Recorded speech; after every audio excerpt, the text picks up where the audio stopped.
O conselleiro de Emprego, Comercio e Migración visitou hoxe unha empresa de seguridade en Ourense para poñer en valor o compromiso da Xunta ca empregabilidade en menores de 30 anos. Temos pois unhas cifras, por poñelas en riba da mesa tamén nestes momentos históricas en canto a mínimos de desempregados de menores de 30 anos, pero creemos que eso, en primeiro lugar, gracias á labor de empresas como a que hoxe vimos a visitar, ese dinamismo que ten o empresariado galego, ao mesmo tempo tamén, en maior ou menor medida, as políticas activas que está facendo a Xunta de Galicia, que no caso concreto dos menores de 30 anos se enmarca na estrategia Mocidade Activa. Hai diferentes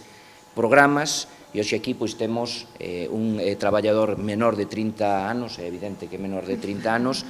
e que está precisamente contratado a través dun deses programas que é a primeira experiencia profesional. González salientou a eficacia da iniciativa, que promove a contratación destes mozos mediante contratos formativos de 12 meses, facilitando a súa inserción laboral e dotándoos das competencias necesarias para acceder a empregos estables e de calidade. Un programa que conta con 6,7 millóns de euros. Vimos, ademais de ampliar o seu crédito para que poidan entrar todavía máis jóvenes debido á súa boa acollida, 500.000 euros de ampliación. Isto nos vai permitir contratar, e creo que é unha cifra pois importante, 685 mozos. Como digo, tamén apuntou que estes contratos inclúen un itinerario formativo específico e que as axudas cobren os custos salariais, cun importe que vai dos 9.975 aos 16.625 euros por contrato, segundo o módulo aplicado.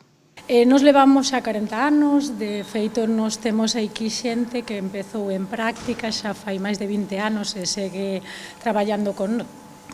nós. E nós todos os anos sempre acudimos aos FPs de electrónica e electricidade buscando rapaces que queiran facer as prácticas con nós para poder continuar a súa andadura e o seu primer traballo, como neste caso foi Lucas.